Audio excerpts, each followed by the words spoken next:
दोस्तों, हमारा solar system कई राज अपने अंदर छुपाए हुए है और इन्हीं राजों को विज्ञान एक एक कर खोल रहा है। आज तक हमने मार्स, जुपिटर और सैटर्न के कुछ मून्स पर लाइफ की फेवरेबल परिस्थितियों की खोज की, लेकिन अब हमारा ध्यान सोलर सिस्टम के सबसे दूर ग्रहों नेपच्यून और यूरेनस और उनके मून्स पर है। क्या वहां लाइफ के साइंस हो सकते हैं? क्या वहां पर कोई ऐसे केमिकल प्रोसेसेस हो रहे हैं जो लाइफ को पॉसिबल बना सके? यही सवाल हमें और भी गहराई में जाने को मजबूर करता है। नासा और यूरोपियन स्पेस एजेंसी जैसी स्पेस ऑर्गेनाइजेशंस अब फ्यूचर मिशन के जरिए यूरेनस और नेपच्यून के मून्स को एक्सप्लोर करने का विचार कर रही हैं। यहाँ के कुछ मून जैसे ट्राइटन, एरियल और मिरांडा पर क्रायोवोल्केनिज्म और सब सरफेस ओशंस के सबूत मिल चुके हैं। ऐसी रिसर्च हमें इस बात की तरफ इशारा करती है कि यहाँ लाइफ की कुछ पॉसिबिलिटीज हो सकती हैं। तो चलिए आज के वीडियो में इन्हीं संभावनाओं को तलाशते हैं। Brief about Neptune and Uranus planets. दोस्तों, नेपच्यून और यूरेनस, जिन्हें हम आइस जाइंट्स के नाम से भी जानते हैं, ये सोलर सिस्टम के सबसे दूर वाले ग्रह हैं। दोनों ग्रहों की विशेष बात यह है कि इनके एटमॉस्फेयर में मीथेन की अबंडेंस है, जिससे इनका रंग एक गहरा नीला और हरा नीला लगता है। इनका डिस्टेंस लाइट के सोर्स सन से लगभग 2.9 बिलियन से 4.5 बिलियन किलोमीटर के बीच है। इसीलिए यहाँ ठंड के कारण लाइफ सपोर्टिंग कंडीशंस होने की संभावनाएं हमेशा थोड़ी मुश्किल लगती है। लेकिन रीसेंट रिसर्च और मिशन यह दिखाते हैं कि ये ग्रह और इनके मून्स के अंदर एनवायरमेंट फ्रेंडली कंडीशंस हो सकती हैं। अगर बात करें नेपच्यून की, तो इसका साइज अर्थ से लगभग 17 गुना बड़ा है। इसका सरफेस टेम्परेचर -214 डिग्री सेल्सियस तक घट सकता है। 2019 में Harvard Smithsonian centre for astrophysics के रिसर्च ने दिखाया कि नेपच्यून के क्लाउड्स के नीचे कुछ ऐसे कंपाउंड्स हो सकते हैं जो लाइफ के फेवरेबल हो सकते हैं, जैसे हाइड्रोजन सल्फाइड और एमोनिया। नेपच्यून के पास 14 मून्स हैं और ट्राइटन सबसे बड़ा और संभावित लाइफ का सोर्स हो सकता है। वहीं यूरेनस का साइज पृथ्वी से लगभग 14 गुना बड़ा है। यहाँ के एटमॉस्फेयर में मीथेन, एमोनिया और हाइड्रोजन गैसेस का अबंडेंस है। इसका टेम्परेचर -224 डिग्री सेल्सियस तक पहुंच सकता है, जो इसे हमारे सोलर सिस्टम का सबसे ठंडा ग्रह बनाता है। यूरेनस के 27 मून्स हैं, जिसमें एरियल और मिरांडा पर क्रायोवोल्केनिज्म और जियोलॉजिकल एक्टिविटी के सबूत मिल चुके हैं। जॉन हॉपकिंस यूनिवर्सिटी के अप्लाइड फिजिक्स लेबोरेटरी ने एक रीसेंट स्टडी में ये प्रपोज किया है कि यूरेनस के मून्स के सब सरफेस ओशंस में केमिकल रिएक्शन हो सकते हैं जो लाइफ के लिए फेवरेबल हैं। Moons of Neptune and Uranus planets. Neptune के 14 मून में से सबसे बड़ा और रोचक मून है ट्राइटन। ट्राइटन के साइज को देखा जाए तो यह लगभग 2706 किलोमीटर का डायमीटर रखता है, जो इसे प्लूटो से भी बड़ा बनाता है। ट्राइटन का रेट्रोग्रेड ऑर्बिट साइंटिस्ट के लिए एक रहस्य है। 1989 में वॉयेजर 2 मिशन के दौरान यहाँ क्रायोवोल्केनिज्म और सब सरफेस ओशन के संकेत मिले थे।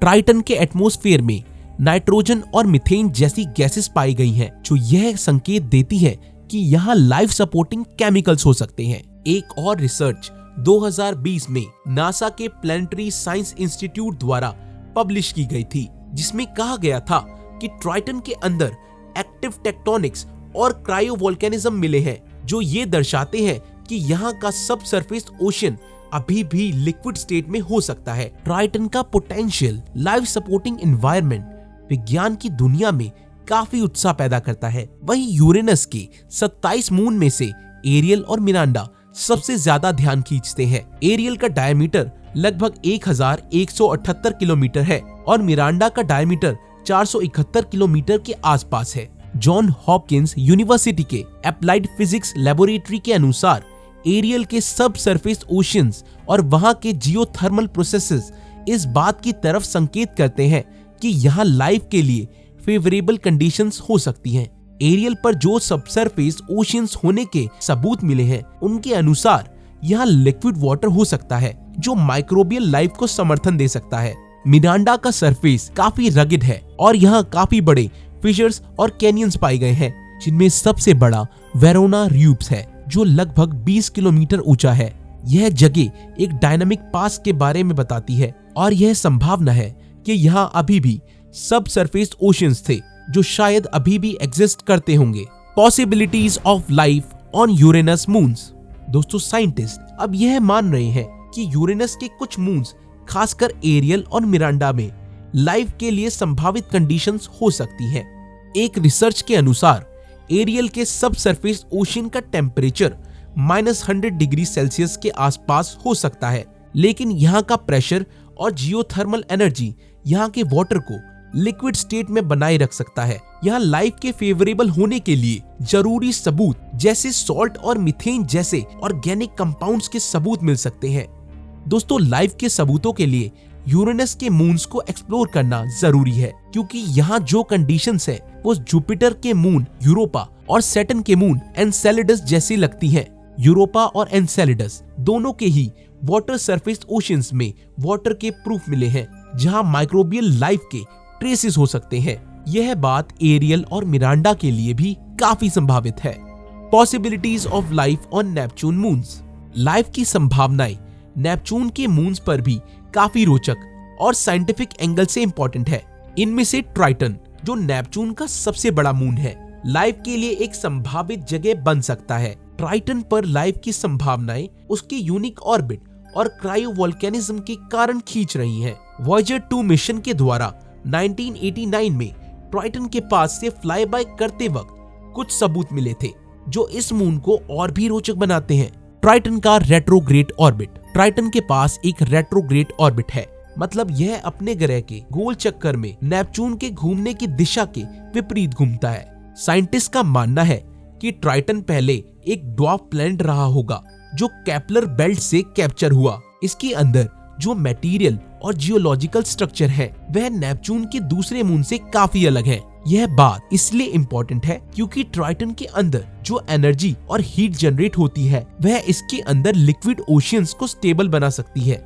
क्रायोवोल्केनिज्म और सब सरफेस ओशियंस। वॉयेजर 2 के द्वारा ट्राइटन के सरफेस पर क्रायोवोल्केनिज्म के सबूत मिले, जो यह संकेत देते हैं कि यहाँ आइस वोल्केनोस के रूप में कुछ कंपाउंड जैसे नाइट्रोजन, मीथेन और अमोनिया का एमिशन हो रहा है। ये सब्सटेंस वहाँ के सरफेस के नीचे एक लिक्विड ओशियन का सबूत दे रहे हैं। ट्राइटन का टेम्परेचर बहुत ठंडा है, जो कि -235 डिग्री सेल्सियस तक पहुँच जाता है। यहाँ के एक्टिव जियोलॉजी और क्रायोवोल्केनिक एक्टिविटीज इस बात का संकेत देती है कि सरफेस के नीचे लिक्विड वाटर हो सकता है, जो लाइफ की संभावनाएं बढ़ाता है। 2018 में स्टडी के दौरान जो नासा के गोडार्ड स्पेस फ्लाइट सेंटर के साइंटिस्ट ने पब्लिश की थी, उसमें ट्राइटन के एटमॉस्फेयर में कुछ ऑर्गेनिक मॉलिक्यूल्स जैसे हाइड्रोकार्बन्स के सबूत मिले। ये मॉलिक्यूल्स लाइफ के बेसिक बिल्डिंग ब्लॉक्स हैं और यहाँ की क्रायोवोल्केनिक एक्टिविटीज और सब सरफेस ओशियन के साथ मिलकर लाइफ के लिए फेवरेबल कंडीशन बना सकते हैं। यह बात इसलिए भी इम्पोर्टेंट है क्योंकि हमारे सोलर सिस्टम के कुछ दूसरे मून जैसे जुपिटर का मून यूरोपा और सैटर्न का मून एनसेलेडस इसी तरह की जियोलॉजिकल एक्टिविटीज के कारण लाइफ की संभावनाएं रखते हैं। नेपच्यून के दूसरे मून्स जैसे प्रोटियस और नेरिड पर लाइफ के सबूत तो इतने मजबूत नहीं मिले हैं, लेकिन ये छोटे मून्स भी अपनी ऑर्बिट और कंपोजिशन के कारण साइंटिस्ट के रोचक विषय रहे हैं। प्रोटियस का सरफेस काफी ज्यादा इम्पैक्ट क्रेटर से भरपूर है, जो इस बात का संकेत देता है कि यहाँ कोई एक्टिव जियोलॉजी नहीं है। लेकिन नेरिड का हाईली एलिप्टिकल ऑर्बिट इस बात का सबूत देता है कि शायद वहाँ कुछ चेंजेस हो रहे हैं। एक रीसेंट रिसर्च जो 2022 में यूनिवर्सिटी ऑफ एरिजोना के लूनर एंड प्लैनेटरी लेबोरेटरी के वैज्ञानिकों ने की थी, ट्राइटन के एटमॉस्फेयर को स्टडी करते हुए इस बात की तरफ इशारा करता है कि यहाँ पे मीथेन और नाइट्रोजन के कंपाउंड्स काफी ज्यादा कंसंट्रेशन में हैं। ये कंपाउंड्स उस सब सरफेस ओशियंस के केमिकल कंपोजिशन को सजेस्ट करते हैं जिसमें लाइफ के लिए फेवरेबल केमिकल्स हो सकते हैं। इन रिसर्चर्स ने अपने डाटा मॉडल्स में ये प्रपोज किया है कि ट्राइटन के सब सरफेस ओशियंस में काफी जियोथर्मल हीट जनरेट हो रही है, जो वहां के वाटर को लिक्विड स्टेट में बनाकर रख रही है। इसीलिए ट्राइटन को हम लाइफ की खोज के लिए एक प्रॉमिसिंग जगह के रूप में देख सकते हैं। Future mission to explore Uranus and Neptune planets. दोस्तों, साइंटिस्ट यूरेनस और नेपच्यून के मून्स को एक्सप्लोर करने के लिए कई एम्बिशियस मिशन प्रपोज कर रहे हैं। ये मिशंस हमें इन ग्रहों और उनके मून्स के एनवायरनमेंट के बारे में और ज्यादा वैल्यूएबल इंफॉर्मेशन देंगे। Uranus orbit and probe mission. NASA का एक ambitious project Uranus orbiter and probe mission के रूप में आगे बढ़ रहा है, जिसमें एक ऑर्बिटर यूरेनस के इर्द गिर्द घूमकर इसके एटमॉस्फेयर, मून्स और मैग्नेटिक फील्ड को स्टडी करेगा। इस मिशन के तहत एक प्रोब भी भेजने का प्लान है जो यूरेनस के एटमॉस्फेयर में घुसकर वहां के मौसम और एनवायरनमेंट को एनालाइज करेगा। ये मिशन खासकर एरियल और मिरांडा पर फोकस करेगा, जहां सब सरफेस ओशियंस होने की संभावनाएं हैं। Neptune Triton mission. नेपच्यून के सबसे प्रमुख मून ट्राइटन को एक्सप्लोर करने के लिए नासा ने एक नेपच्यून ट्राइटन मिशन प्रपोज किया है। इस मिशन का फोकस होगा ट्राइटन के एटमॉस्फेयर, सरफेस और पॉसिबल ओशियंस को डिटेल में स्टडी करना। ट्राइटन के रेट्रोग्रेड ऑर्बिट और क्रायो वोल्केनिज्म के प्रूफ से वैज्ञानिक काफी एक्साइटेड हैं और ये मिशन हमें और भी रोचक डिस्कवरीज दे सकता है। Future space telescopes.